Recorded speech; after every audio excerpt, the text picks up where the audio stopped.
for crashes. Christina? All right, Chrissy, so the county says flu cases have tripled since the start of the flu season. Pediatrician Jamie Friedman joins us on how to protect our children. So thank you for being with us this morning. Thanks for having me. Okay, so first of all, let's start with it being this year. It seems like it's really bad this year. You know, the flu is a bad illness no matter what. It's a horrible disease. The problem with the flu virus is it's constantly changing. Every time it replicates in the body, there's little changes that happen to the virus, and so it can evade the immune system. So even if maybe we were protected in the past, little changes to the virus, it comes up every season, and then we're more likely to get it again. Okay, so then how can we differentiate as parents? And we see our children, sometimes, you know, they've got the sniffles and it looks like a simple cold, but it turns out to be of the flu. Can you tell us how we can differentiate from the two? Yeah, sometimes it's subtle, but influenza it just feels terrible. It's a sudden onset, high fever, body aches, fatigue, headache, sore throat, sometimes a cough, sometimes stomach symptoms, vomiting or diarrhea. The stomach flu is not actually a real thing. That's not the flu. Gastroenteritis is a separate illness. A common cold, you're going to have a lot more of the congestion, the snot, the mucus, sometimes fever, sometimes not fever, usually lower than with the flu.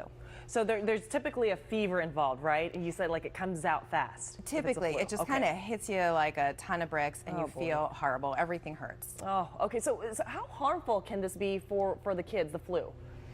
Kids get very sick with the flu. I mean, when kids, get pneumonia as a complication or even die of the flu, sometimes these are kids that are totally healthy, don't have any underlying conditions, but certainly it's worse in kids with problems like heart disease and asthma.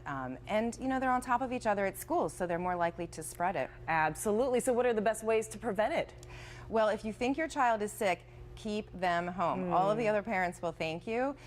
Lots of good hand washing. Definitely teach your kids good hand washing. Have them count the ABCs while they're rubbing the soap in the hands. And of course, getting their annual flu shots. Okay, so flu shots are a good thing for kids too. Oh, definitely. I mean, you know, it's not always 100% because the virus always mutates, but it does offer a good amount of protection. So even if kids get the flu after having with the shot, which most kids I see with the flu haven't had it, they're a little bit less likely to be hospitalized, have any complications, or actually die of the flu. And there is good data that every year kids that die of the flu, a large percentage have not had their flu shot. All right, Dr. Friedman, thank you for being here. Thanks for having me. Let's have a healthy and happy new year. Absolutely. Thank you. All right. Coming